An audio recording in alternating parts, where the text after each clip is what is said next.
Welcome, one and all, to Into the Night, a Moon Knight podcast. A podcast quite literally about Moon Knight. Other things we talk about, but mostly Moon Knight. My name is Connor Stevens, here once again with the fantastic, the always correctly gazing at the moon man, Renato Gesmondo. How you doing, Ray? Hey Connor, I'm very well. Yeah, and I have a little bit of egg on my face for tonight, but look, nothing too major. Very very cool to be back, and we've got something special for tonight. Yeah, we'll try and get through, hopefully, maybe even a slight slim picking of news, but then we're diving into I wouldn't say the most heavily requested, but one of the most talked about, the most controversial run in Moon Knight history. We're starting the Bendis run this week. Yeah, so Looney listeners, massive apologies. I did send out the newsletter gearing everyone up for our review of the Bendis run.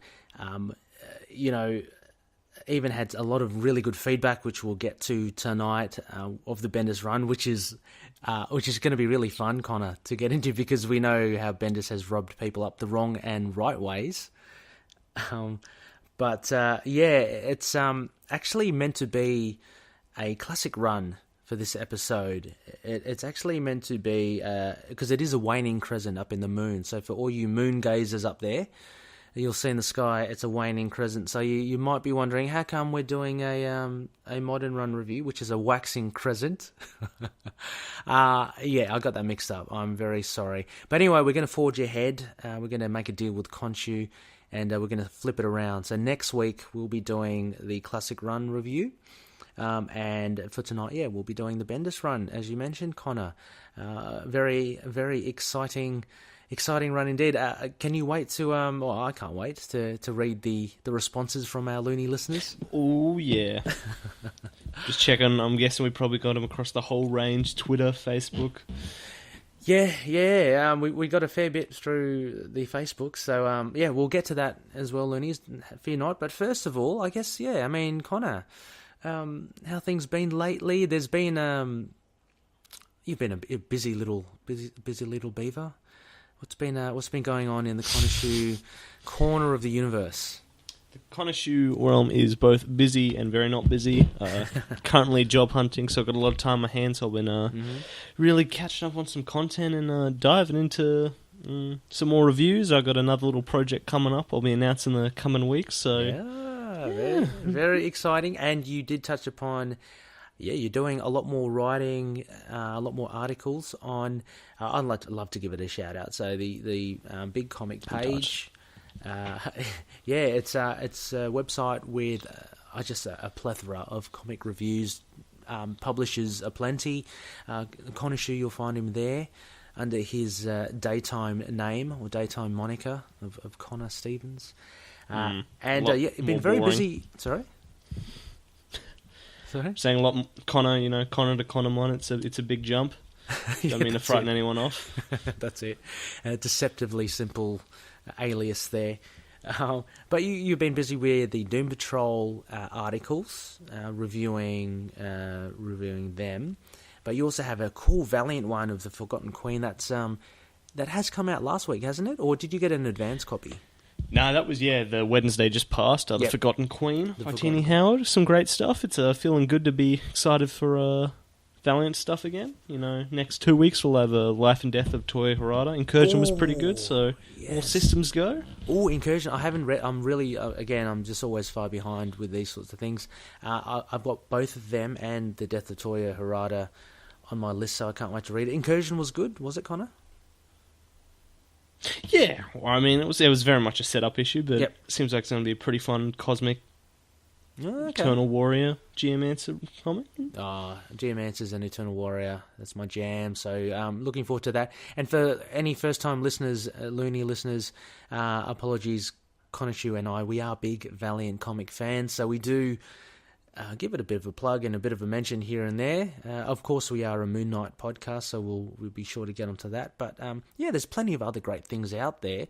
Speaking of which, Connor, apart from article writing and the odd surprise that you may have in the next few weeks, any other high recommendations that you've read lately? Ooh, Chip Zdarsky had another good week. Daredevil and Invaders gotten a couple of plugs on this show. Glad to know they're still chugging ahead. Oh, yeah. Yes, I'm actually... Sorry? Oh, sorry? Oh, no, I was about to say Chip Zdarsky. His Invaders and Daredevil run is absolutely brilliant. I've always seen him as a comedic writer, but he's the top gun. He's pretty good, so... yeah, just had to say that. Sorry, Connor. You're what else? Just flicking through. I'm actually really liking that Age of X-Men event. I thought I wasn't going to, but I've actually liked everything that's come out of it. So it hasn't been I've heard maybe mixed things of the Amazing Nightcrawler. Was that? Yeah, that's definitely been the weakest so far. But okay. That's 1 out of 4. That ain't bad. Okay. Yeah, I've been hoping to dip into it here and there, collecting the Uncanny X-Men, but I thought the Age of X-Men, I don't know, again, the wallet had the final say. Oh, yeah. It's coming out quite regularly, and I'm collecting No Road Home as well, the Avengers. I heard that's good as well. Oh, man, it is. Only one issue. Oh, well, I've only got one issue now. I know there's a couple issues out now. The first issue, back to classic Avengers writing, very similar to No Surrender. How that was kind of like you just old school feel good kind of tale. Yeah, this is pretty much the same thing, and it's got Hercules, Connor. So. Yeah, nothing else that'll get you there like Hercules. Yeah, he's almost kind of like front and center. Well, he kind of is. So that's big tick in my book. Well, I haven't myself. What have I been reading? I've been reading. Still going through a bit of my Ant-Man. Classic read, like Tales to Astonish.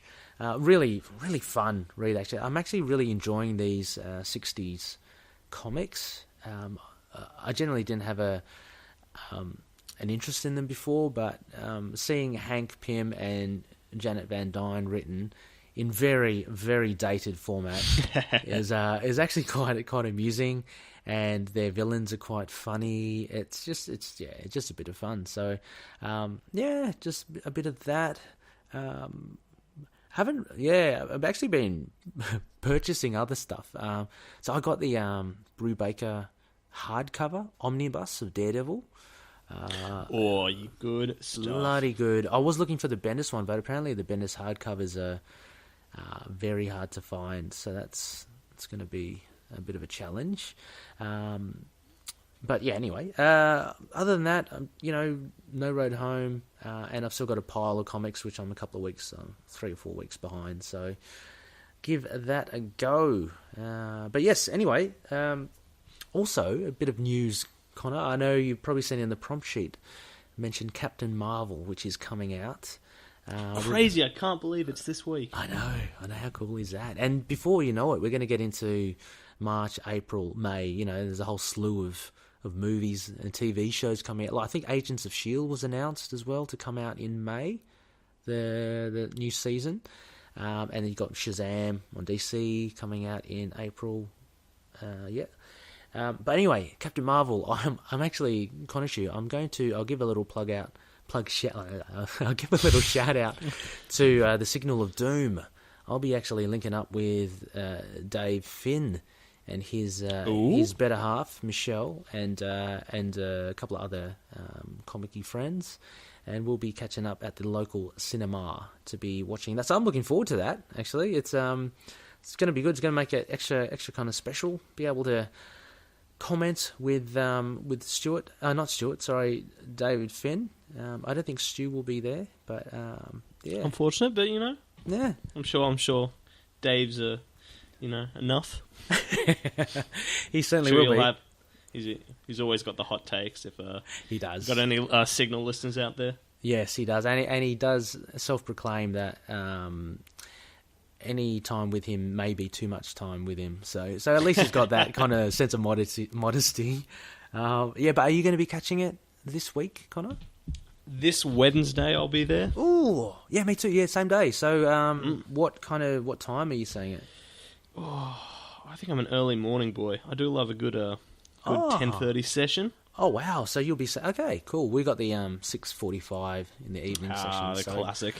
Gonna have to wait until then, but I know someone who's actually already seen it. Oh wow! And Of they course, work. press stuff, Sorry. press reviews, and all that. Natasha, she's I think she's a listener of this show. I'm not too sure, but she Hi, Natasha. If you are, how you doing? she works at a cinema. Actually, the cinema that we're all going to be meeting at on Wednesday.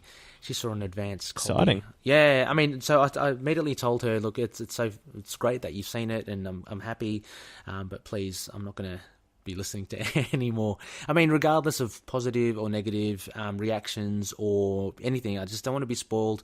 I don't want to even have any preconceived reaction in my head of how it is. So I'm trying to... Have you been successful in avoiding anything? I have actually a lot of muting, a lot of Okay. hiding away from the world, but I'm getting there. Have you been watching the trailers though? I think the Super Bowl was the last one I watched, but yeah. Oh, okay, cool. I think I missed the Super Bowl one. I've seen the latest one and the very first one that they got. So I think that's enough. I don't want to say any more. But That's fair. But 90s, that should be so much fun. Man, that'll be really cool. I can absolutely not wait, especially for Goose. Yeah, Goose. That's right. How is Gibbsy going on there? I can hear a little Gibbsy happening. Yeah, he wants something. I'm just not sure what yet. I have Mace here sleeping on the couch, and I've got Flippy here who's enjoying a bit of a head pat right now as we speak. But they're pretty chilled. So anyway, Connor, I guess we better get this train moving. A couple of bits of news. Look, I've sourced this, Connor. Not much really. The first one's pretty much a nothing one that we've actually heard before. It's from Bleeding Cool, and it's basically some amendments to solicitations and such with some of Marvel's releases.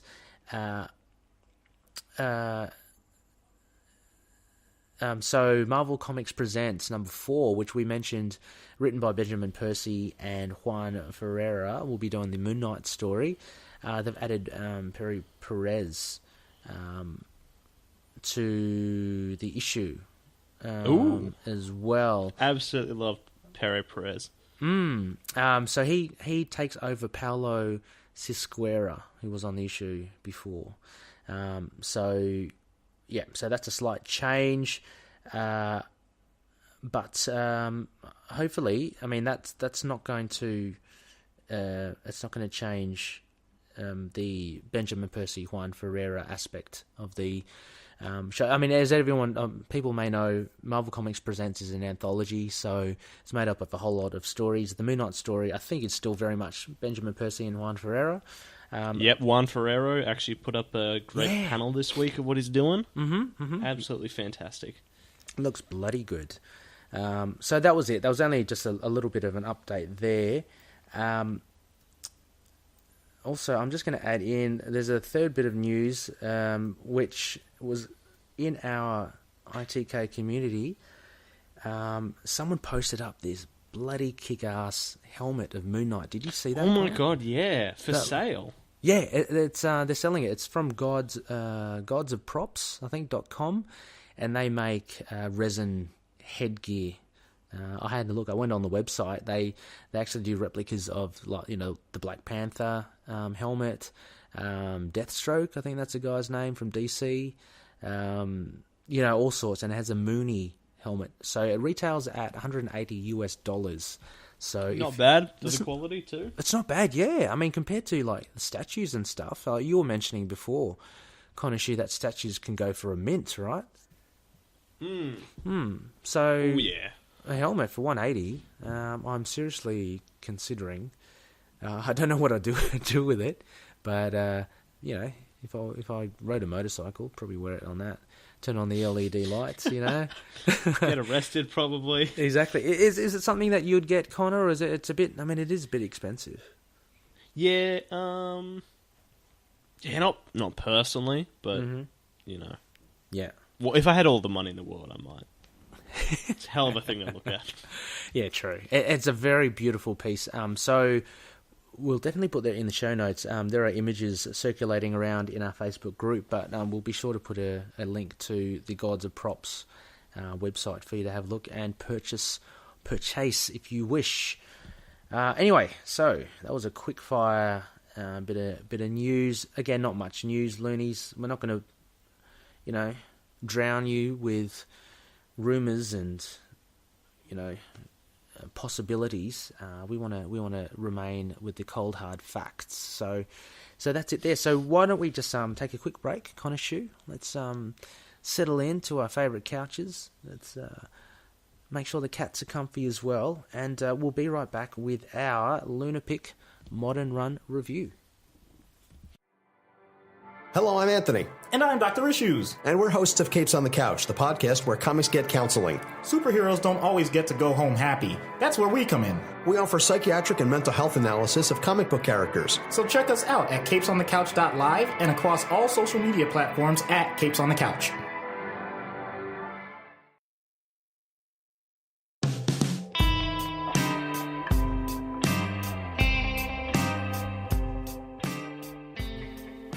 Welcome back, Looney listeners. You will listen to the second half Into the Night of Moon Knight podcast, diving into Bendis's and Maleev's first issue of Moon Knight in 2012.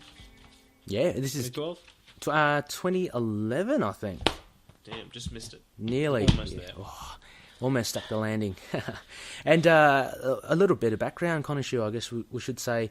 So we threw it up to the Looney listeners out there, asking, what next Modern Run review would you like to see us cover? Because, we could pick any Modern Run review. Recently, we just wrapped up the fantastic Warren Ellis, Declan Shalvey 6-issue run. So we thought we'd put it up on Facebook and Twitter to see what run you'd like to see covered. And we ended up with a 3-way tie, actually. So we had Brian Wood at 20%, Cullen Bunn at 20%, Brian Michael Bendis, 20%. We had Charlie Houston come in at 17%. We had an additional option of Poles of Fun. That came in at 10%. And shout out to Cold Case Kurtz there. Thanks, mate. That was a good one. Poles of Fun actually beat the last two, which were Greg Hurwitz, which came in at 8%. He came in at 8%. Author of Vengeance of the Moon Knight. And bringing up the rear was Mike Benson on 5% for that last bit of... Poor Benso. Yeah, poor Benso. So we had a 3-way tie, and Khonshu, what did we end up doing then? We had to kind of do something. Yeah, you went full. You were like, let's get them decimals out. Twitter, Facebook, add them up, divide them. Yeah, that didn't work. Well, you came up with a far better decision. Oh, that's right. We didn't actually go with that. No, we didn't. No. That's right. We rolled a goddamn dice. Yeah. We went all out. Yep. And we assigned a numerical value. 1 to 2 was Wood. I think it was Wood, yeah. 3 to 4 was Bunn, and 5 to 6 was Bendis, and we rolled a bloody 5. We rolled a 5. Khonshu had the... what did you call it? A Yu-Gi-Oh... Yeah, Yu-Gi-Oh! Out for tracking life points if anyone plays Yu-Gi-Oh! Ah. Just a bit of a shout-out. Okay, yeah, shout out to Yu-Gi-Oh! Duel, hello, Mr. Yu-Gi-Oh! But your 5 came up, and that was, of course, Brian Michael Bendis. Now, I could almost hear the screams of joy from all the loonies all over the world going, yes, this is it. I can't wait to hear and to review and to reread Bendis. So we're so happy to just, cater and present it towards you, for you loonies. So here we go. So we are covering Moon Knight Volume 6, Issue 1. I don't believe it has a title for it. It was released July 2011, written by Brian Michael Bendis, artist and inks by Alex Maleev, colorist Matthew Wilson, letterer VC's Corey Pettit, and editors Lauren Sankovic and Tom Brevoort, who is still going around, isn't he? He's a seasoned veteran. Connor, where can we find issues of this? You can find it in all the good places. Comixology, Kindle, Marvel Unlimited, in the first volume, which is also on Kindle and Comixology, which I don't believe is in print anymore. I will have a quick check. I bought mine secondhand. Right. Yes. Sorry, which one's in print? Are you talking about the singles or? Oh, the hardcovers? Yeah. the single and paperbacks are both sadly out of print at this point, so yes, digital is that's the way right. to go if Well, you're not going actually- to do a bit of hunting. Yeah, actually, Connor. So there are it was released as hardcover in 2 volumes. I'm reading that edition now, well, the first volume, which has issue 1. It was only, I think, last year they re-released a hardcover of the entire collected 12 issues. So, Oh, really? Yeah. So it's still available, I think. Very good. I don't know. It retails for about 60 Aussie dollars. I don't know what's about 30 US or something like that. 35, but yeah, you can get the whole kit and caboodle in one bound volume, which is pretty good. I'm looking out for it as well. So kind of readily available for you loonies. But best bet is Comixology for sure. Now also as well for first time listeners, and Khonshu, a big shout out. We may have first time listeners. We cracked the 800. Can you believe that? Whoa. In our group? Yeah, I woke Let up. us go. Look at you guys go. Listening to us for some reason. You're here. Yeah, I mean, I woke up this morning and there were like 20 requests to join. So someone's spoken to someone and word of mouth has gotten round. It's awesome. So massive thank you to everyone. And we've actually, I think we're up at 811 or 812 followers so far on our fabulous community. So big thanks there. And so anyway, first time listeners, if you are catching our podcast, Connor and I will go through this issue first off with a sliver, which is a very brief synopsis, a summary of the issue at hand. We'll then just discuss, it's a free-form thing, we'll just discuss anything that we find has merit. I'm going to tackle this purely on the issue 1 merit, pretending I don't know anything about the rest of the run, just to let you know, Connor. Okay, good. Good. And then we'll finish it with our patented convoluted moon rating, which Everybody loves it. everyone loves it. I'll hear nothing less. Hopefully the day will come when everyone will talk about, your waning gibbuses and your waxing crescents. but anyway, it's rated basically 0 to 10. A blue moon, most notably, is something that is exceptional, beyond a 10 out of 10. Then you've got your half moon, your full moon, 3/4. You'll catch our drift, first time listeners. But anyway, let's get into it, Connor. Now, can I thrust you upon the sliver and maybe give us Of course. just okay. Keep it. Let's improv. All right. Well, this is whatever happened at the end of Vengeance of the Moon Knight sure did happen, and now Mark Spectre, living the high life, is a big-time film producer, putting out movies when he gets a call-out from none other than Captain America, Spider-Man, and goddamn Wolverine. They're like, there's some villains in town, go get them. And he's like, he goes, gets them, but it turns out to be a big conspiracy. And now there's a new kingpin on the streets in the whatever town this is, ready to start fights. Yeah. And also, bloody Spider-Man, Wolverine, and Moon Knight, are they even real? No, they're not. The big reveal at the end. Yeah. Yeah, that would have gotten a lot of I think loonies. that's how you do a slither. That's Nothing good. else. No, it's brilliant, Connor. That's brilliant. Now we've got the framework which we can build upon and, expand upon. It's fantastic. So there you go. Loonies, if you have read it, you'll be very well familiar with it. Otherwise, Connor has given a fantastic sliver to get us off and running. So yes, I don't know, Connor, first impressions, what did you think of this issue overall? Oof. It is mixed. It's definitely it's definitely something. It's interesting because it's such a wild new direction. It doesn't quite nail itself on the head, but with some good art, good action and incredible art. It's a pretty good issue. Yeah. Well, I don't know. It's something, all right. What about you? What did you get? I thought it was, I've read this before and maybe I was excited to read it. This first issue, I thought it was a very solid first issue, very, very nice solid setup. As I mentioned before, I'm going to try to look at this pretending I don't know what happens further on. So going through it, I love the idea. I love the introduction of Captain America, Spider-Man, Wolverine. They were pretty good about them telling Mark that he's needed and that crime will be on the up and up in LA where he's at, and there are criminals vying for power. I thought it was really good. It had some good action. We had Mr. Hyde, so Bendis doesn't shirk on the action. And what I loved was Moon Knight actually beating Mr. Hyde, which I actually don't think in reality would have happened, because Mr. Hyde's pretty strong. Never even heard of Mr. Hyde. Oh, you haven't? Actually. Oh, okay. He's basically kind of similar to the Robert Louis Stevenson character. There was a scientist. I can't remember the guy's name, but he drinks a formula, and it's kind of like the Hulk, and he becomes a darker, stronger, evil version of himself. So he's superhumanly strong. It's like Moon Knight trying to take on Luke Cage, maybe.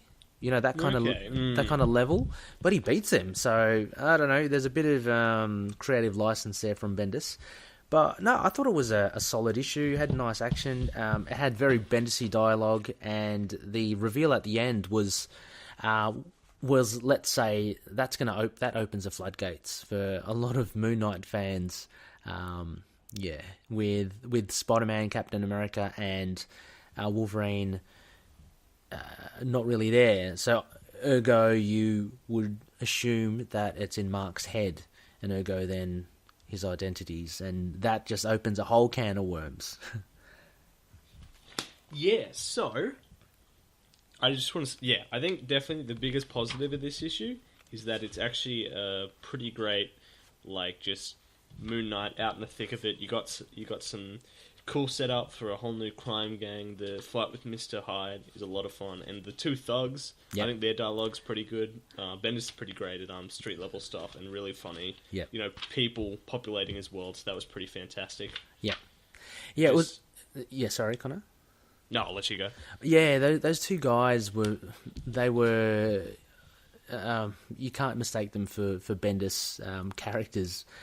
He has this knack of inserting, and I think it gets not worse, but it gets a lot more apparent as the years go on, of him inserting people with seemingly just mundane conversation. It reminds me almost of Quentin Tarantino. You see a lot of the films where there's obviously a main story, like Reservoir Dogs or Jackie Brown, but then there are these little scenes that kind of have no connection at all to it. I think the idea is to humanize the characters, and that's what he does with these two thugs. So you kind of get to know them a little bit more in that sense. I didn't think it was too annoying in this instance, but it reminded me of a lot of Bendis stuff later on. I'm a big fan of crime comics, and these guys almost pulled straight out of that kind of crime comic feel. So yeah, it was a definite plus for me, mixed in with a pretty great setup for this new Kingpin. Yeah, pretty it was a mundane conversation, but it kind of set up pretty well this new threat we'll be facing, and then there was a really strong action scene. So it was definitely my favorite part of the issue. This whole section here. Yeah, and we certainly do. I mean, at this stage we don't know. I mean, Khonshu and I, we do know eventually, I'm sure a lot of them is who it is, but we don't know who the big bad is. All we see is a flaming sky, and Mr. Hyde still kind of wanting his payment for this delivery of what we find is, it's quite an interesting concept of an Ultron body. I thought that was a pretty smart move by Bendis. I mean, that would be an asset, wouldn't it? I mean, if only for the adamantium alloy... If only for that, that's a pretty valuable thing. But, obviously it's a weapon of mass destruction and questions of whether it can be controlled or not. So it's a pretty black market thing to be banding about. But anyway, this big bad... And Sorry? I was just going to add as well, the Ultron's also, it's a really good shorthand way of saying that, this is a Moon Knight run that's going to be much more involved with the rest of the Marvel universe. Yeah, absolutely. And this was kind of Bendis' big push for that, because he was leading the Avengers at the time, which took a lot of street-level people like Iron Fist, Luke Cage, Jessica Jones, Spider-Man, and all put them together. So this is almost him kind of slotting Moon Knight in there in that sort of feel himself. And what do you think? What are your thoughts, Connor, of bringing Moon Knight closer to the rest of the universe? I think so. I think it's always nice to mix up. If you got a good mix of runs that are self-contained and runs that are in the wider universe, and also in the runs that are with the wider universe, that they don't forget that Moon Knight still can do great street level action scenes, which this issue has. So yeah, I think if they can pull it off well, I'm all for it. Yeah, I agree as well. I think there's, if anything, again, that's quite an admirable thing. I think that Brian Michael Bendis was trying to do. And it's interesting that you say, Connor, yeah, and it's true that he had that that tenure with the Avengers, and you can obviously see him trying to pull Moon Knight into it. I think it's great because, as much as I do love Moon Knight being the lone wolf, every now and again, it would be nice to see him, be part of the rest of the universe. I guess that's why Round Robin, the Sidekick's Revenge, was so good, because it was him in the middle of it. I mean, I know the argument that whenever Moon Knight is in a team kind of arena, he never seems like the real Moon Knight that we all know and love, because he works so differently when he's by himself. But I think it's good to have the likes of, like, we've got Mr. Hyde here, we've got Ultron, and at the beginning even we have, Cap, Wolverine, and Spidey, who at the beginning, when you first ever read this issue, you'd assume that they've just come in from the East Coast. Oh, definitely. Yeah. So it's really cool how Bendis is immediately involving Moon Knight into the rest of the universe, and yeah, I think that's a very strong point. But there's a whole lot of. I really enjoyed the action scenes here. There's a bit of violence as well. We see those thugs. Connor, they made a bit of a grisly end. Oh, they're gone. Yeah, with Mr. Hyde. I'm not sure. I mean, you mentioned that you haven't read too much of Mr. Hyde. I don't think Bendis has probably captured his character all that well. I mean, he's the statement pulled his name out of a hat, I guess. Yeah. Well, he said, "I will liquefy your head." I don't know. It's maybe I'm wrong. Maybe Mr. Hyde does have this sort of really weird way of terming things, but I don't know. It didn't seem like Mr. Hyde. He actually doesn't even look like him as well. He doesn't kind of wear a cape and is bare-chested. It's an interesting look, all right. Yeah. So there's some slight differences already, but the action scenes are great. Even with Moon Knight taking on Mr. Hyde, who I've mentioned as well. I'm a bit dubious that he could actually take on Mr. Hyde. And who was it? It's Spider-Man. Actually, towards the end, he said, "Hey man, you went toe-to-toe with Mr. Hyde. That's pretty impressive." And it is. I mean, I still can't see how he could have done it. But anyway. This will be the ongoing debate about, what was that? Was that Herald that Spider-Man beat up in the 80s? Oh. That everyone still talks about to this day? Was it Firestorm? A Firelord, isn't it?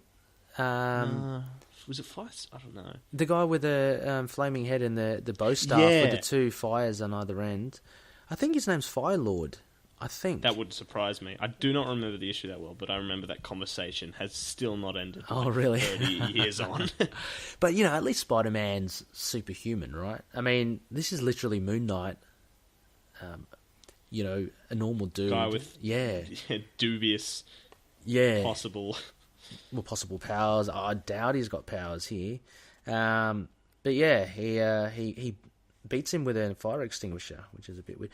But anyway, the action scenes were great. Yeah, with Mr. Hyde throwing the van at Moon Knight, the whole thing of him being submerged. Then there's a whole thing on Mr. Hyde's yacht or ship, where it kind of explodes from this mysterious figure. I don't know. Yeah, anything else here, Connor? Major takes from this issue? Yeah, well, I think, if you're following us here from last week, we spoke about Alex Maleev then on his Daredevil, and as soon as Maleev gets his hand on drawing a costume character, there's nothing not to love about it. Moon Knight is such a striking figure in this. His cape, especially, it's considerably cloaked by night, but there's a full page spread before that, and then the incredible way that Malieve works in the night and the water, and how that's complemented by Wilson's colours. Just, it's an incredible scene. It's that scratchy effect and that, that gorgeous white that just works, and the really interesting scratchy focus on the black of his mask. It's just fantastic. I think the common opinion is, no matter what you think of this run, it's worth a read, even just for the Malieve art. So yeah, it's very different art, isn't it? I mean, even for me, as we said, we did the Daredevil just a week ago. Even then, his look is different in this from that. It's still very good. It's a lot more realistic, isn't it? So you don't have muscle-bound heroes. But yeah, there's a scratchiness to it. Always. The Malieve specialty. Yeah. Yeah, also, look, the big thing as well, Khonshu, your thoughts then on the opening scene, which I thought was a nice, clever way to introduce a new series. Yeah, me too. You know what? It kind of gives a quick show of sort of what Mark's thing is like, but to a reader, you're kind of like, what's going on? And it's such a great way. It almost calls you out by, wanting to call out Bendis because he got the origin so weird and different. Yeah. But, it's a pullback to an entire new direction for Mark, which is, it's real something. And it seems, and I like as well that, it's not only a way to introduce why he's in this new place with LA and all that, but the way it gets caught up with Wolverine as well, selling himself out seems like it'll be a pretty interesting talking point of the entire run, which is what you want in a first issue. Yeah, for sure. As well, I was just reading that, when I started doing the reread and going through the beginning, obviously it's a retelling of Mark's origin, slightly different, but when it gets to the part where Marlene runs into the tomb and she shouts out, Jake, oh no, Jake, I was thinking, oh, this would really, Moon Knight fans, when they first read it, would have been just like tearing their hair out, going, it's not Jake, it's Mark. But then you turn the page and it's a TV show, which kind of, explains it in its sense there. I thought that was pretty funny, pretty cool way of Bendis bending the rules, so to speak, bending the origin by having it kind of as a TV show retelling. Pretty good. If anything, Connor, it would have been notched up again as yet another different way that Peter Ulrain gets killed. Because he gets shot in this one. So as we've mentioned before, he's been bitten in the neck by Bushman in the Mensch run. He has had he's been stabbed in the Lemire run, and I think he got his neck snapped in I can't remember, the Houston run or one of the runs in between there. And so in this one he gets shot and he's left at the Temple of Khonshu. All very different, but as we know later on in a few pages, it's just a TV show. So very cool. Well, unless there's anything else, Connor, that you can... I do want to talk about the 3 new personalities, which is something interesting. Okay. Yeah, I mean, we can... Yeah, definitely, because it is kind of touched upon at the last page. Yeah, sure. Well, just not really about them as identities. I'm interested to dive into that later, but just how they're written in this issue. I know... I kind of have a read of the second issue, so luckily this isn't quite as ongoing a problem. But in this issue, I kind of don't feel Spidey, Wolverine, or Cap through this writing, which is interesting because Bendis has been writing these characters for some number of years before this, and I really like his Avengers run. I think they're a lot of fun. But to me, they just seem so boiled down here. Like, Cap's the clean-headed one, Wolvie's the rude one, and Spidey's the nice one. I don't really get any of their quirks or mannerism in that writing. Okay. Well, I mean, that could be intentional, for sure. But maybe, yeah. Yeah, I mean... but your questions that you raise now could absolutely be questions for first-time readers of this, like who have read the Bendis Avengers run, going, they're not really they could have been saying they're not really written well, but this could be Bendis's intention, because we do know later on that things aren't what they seem, So maybe I don't know. I'm just being the devil's advocate here. Maybe it is. Well, I mean, it's an interesting point, and it's going to be something totally interesting to cover coming up. I'm this is in its divisiveness and the fact I haven't read it in quite a while. I'm very keen to check the rest of the series out with you guys. Yeah. Okay. Yeah. So, having just said that though, Connor, I was going to ask, just before we'll take a quick break and we'll come back with our Mooney missives, our feedback, but you know how we both know how this run has been received by Looney listeners. Some like it, some think it's great. Others are very highly against it. I guess my question is to you, in this first issue, is there any foreshadowing that you can see that would potentially irk a Moon Knight fan reading just issue 1? Only that last page reveal. Yeah. That's I would agree as well. That last page, because that last page implies something. It doesn't actually say anything yet, but you can see where it's kind of going. But yeah, you're right. Maybe that last page is the only thing. Other than that, I mean, I can't think of anything else. I think it's a pretty... No, I think it's a really strong issue. Yeah. Opening issue, in my opinion. Yeah, I mean, Moon Knight is still kick-ass. If anything, he actually goes up against Mr. Hyde and he beats him.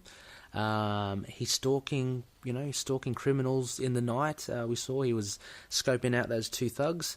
The only thing's different is that he's in LA and he's creating TV shows, and all we know so far, not until the end, is that he's got identities in his head, which now seem to appear to be Spider-Man, Captain America, and Wolverine. So, yeah, okay, it'll be just interesting. So we do have some feedback.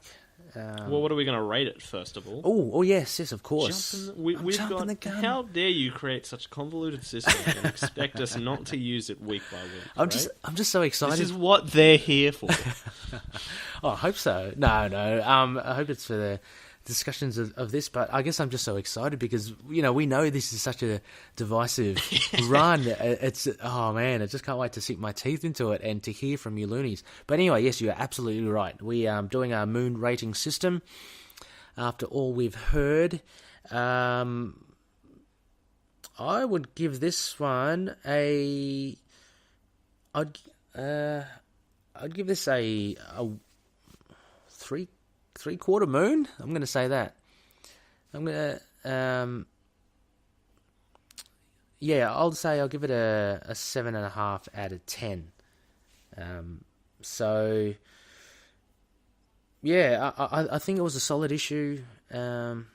It set up things well. It's innovative in the way that it's got Mark set in LA and him doing what he's doing up until the last page, which admittedly for me starts to get me to kind of go, oh, has he crossed the line a bit here? Because Bendis has been pushing for stuff. Like he pushes the idea of Ultron is great, introducing the rest of the universe, that's great. Then he starts saying, insinuating these are Mark's identities, and I do start to go, oh, okay, this is interesting, but I'm a little wary. 3/4.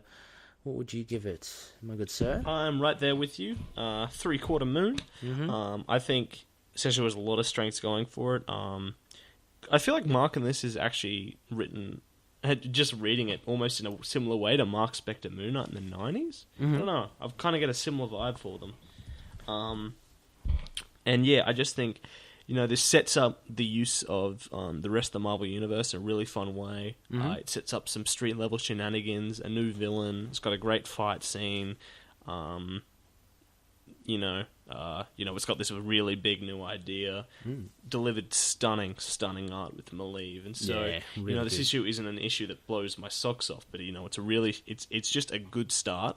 Yep. With a good fight scene and, all the threads that are about to play out. So, what more can you ask for in a first issue? Yeah, it's got good pacing, as you're saying. It's got all the ingredients of, the formula for what makes a good issue.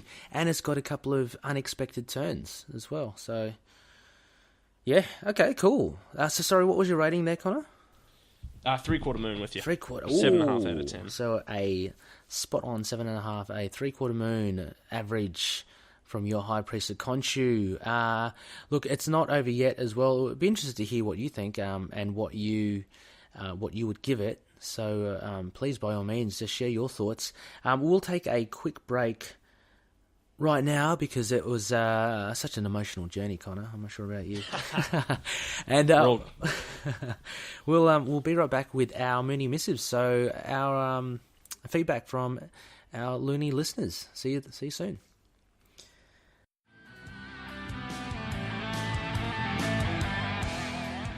Hi, this is Chris. And this is Brian. And we are the hosts of Inner Demons, the Ghost Rider podcast. And you can find us on iTunes, Stitcher, and other podcast apps for all your Ghost Rider needs. Ride on.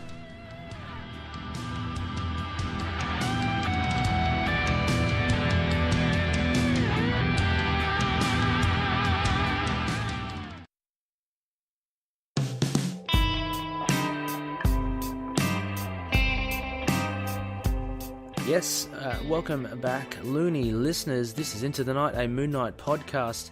We are climbing up. I think it's episode 87, Connor. We are getting there. It sure is. Man, oh man, I can smell the sweet mountain air. If that makes sense. Anyway, we are back. We have just reviewed Bendis' issue 1. His very controversial Volume 5 Moon Knight run, and we have some feedback. Khonshu, we have feedback galore. We have feedback galore, predominantly from our Facebook group. But yeah, I mean, look, as always, Connor, why don't we just go through one each? We'll grab one each, yeah. Sounds good to me. Yeah, how about you kick us off with Mr. Bizzle? Mr. Bizzle, glad to have you here, Brian Bizzle. I think this might be your first time writing this show. Yeah, so welcome. Thanks very much for taking the time. And he kicks us off right off the bat by saying, garbage run. Almost like Bendis had no idea who Moon Knight was, so he just wrote a Captain America, Wolverine, and Spider-Man book. Plus the dialogue felt like I was reading the ramblings of someone who'd never put together a story before. Which isn't actually as controversial opinion as those big statements might seem. That is very much a shared view from, half or maybe a little less than half of the readers of this run. So Yeah, for sure. It's so funny because, yeah, I mean, he does come out, guns are blazing, but from our experience, there are a lot of people with similar views. So, no, thank you, Brian. Yeah, I do hope... I'm assuming you're talking about the whole run. That's why I wanted to really just emphasise that, at least for this review, Connor and myself, at least, I'm assuming we judge it on its merits as its own issue, not the whole run. So, yeah, for sure. I mean, you are... he is projecting, I guess, into the run as a whole. But thank you, Brian. We also have another one from our Looney, Patrick Curtis, who is a massive Looney fan. I know he's a massive collector. What do you call them? Slabs? He collects slab versions. getting nice quality issues. Very, He's got a hell of a collection. Oh my God, some of the issues he's got. Well done, Patrick. Anyway, he writes in, it wasn't so bad. It was readable and art wasn't too bad. The personalities were stupid as well as the move, but overall not the worst series. I agree with Brian on Bendis.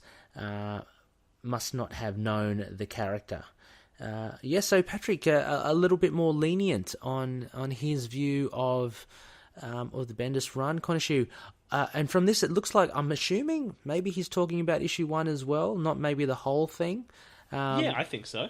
Because, I mean, from what we just mentioned, I don't think Moon Knight was mishandled at this stage, not until at least the last page. So, yeah. But anyway, thank you, Patrick. Thank you, Patrick. Oh, yes. Rick Ball special Rick Ball firing in through the gate. He says art by Alex Maleev is simply fantastic, but the overall story is fundamentally bad. It's even worse when at the end of the final issue, it's a prelude to Age of Ultron, an event so bad people legitimately forgot it existed. So that's another big call on the entire run. Yeah. Which I think is a lot of the responses, so just to head it up, but yeah. Interesting that he has... Age of Ultron. Yeah, he called it a prelude to Age of Ultron. That was... I've never read that, admittedly. You haven't?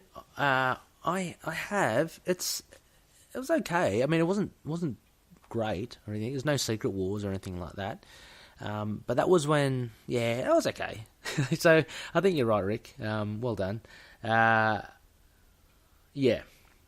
art, Alex Maleev, of course. Absolutely. Can't argue against that. Next one we have from our young James Young. He'd say, I'd have to say that the best part about this is Maleev's art. Absolutely, my good sir.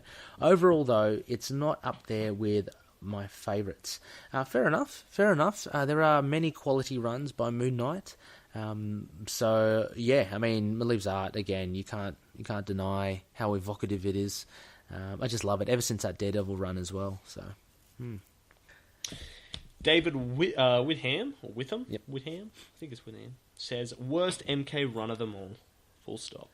Yep. There's a man, a few words, and he pretty much encapsulates it all there. Thank you, Dave. Look, it'd be interesting to know why you thought it was the worst run. Love to hear from you. So maybe drop us a line. Let us know a bit more why you thought so. I certainly know why some of it didn't work for me. But again, as we mentioned, issue 1, I thought it was pretty solid. We're going to take it issue by issue, and no alarm bells here except for maybe the last page. So cheers for the feedback, David, and please write in. Next one we have is Ben Truss. Hello, Ben. I believe he's been a long time loony. I've seen his name around. He says, I absolutely love Maleev's art in that run. Moon Knight's costume is just perfect in that run, in my opinion. We could not agree with you more.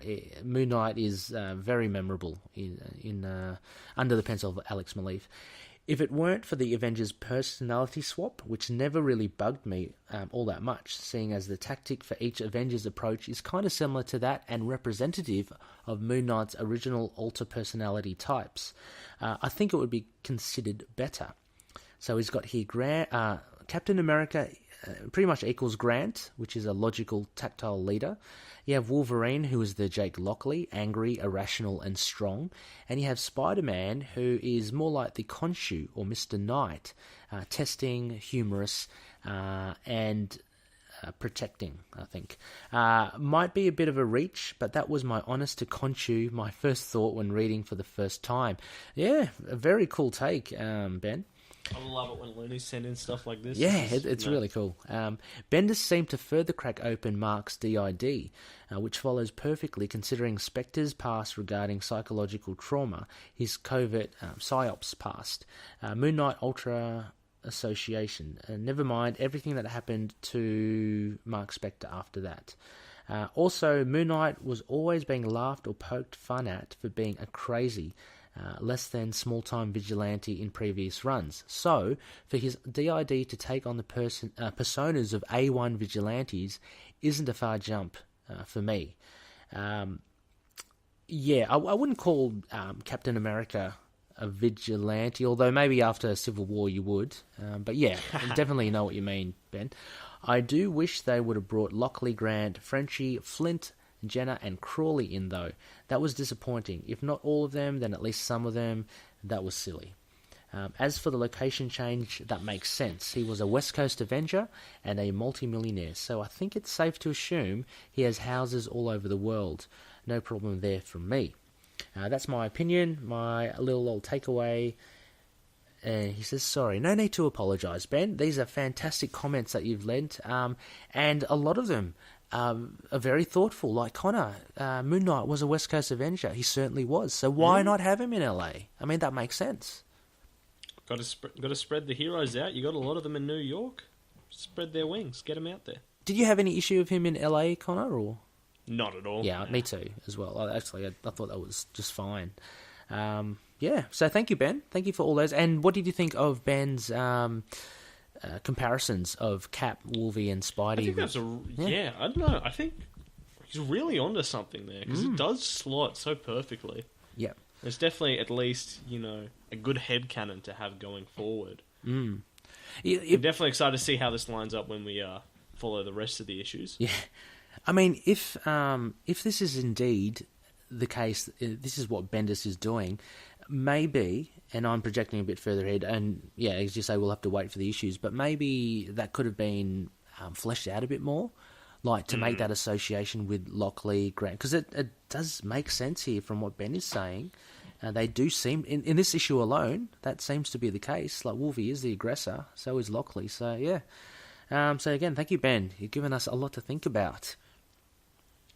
All right, and then the lovely, long-time loony Paul Fine dropping in, our last one. He says, I've had a 36 by 54 Moon Knight poster printed because of how much I love Maleev's art in this whole run. I've been trying to find a white framed large enough to hang this gorgeous monstrosity. I enjoyed the change of pace from Mark in California and was a big fan of his Dakin encounters. Oh, that'd be some fun issues to cover. That would be, yeah.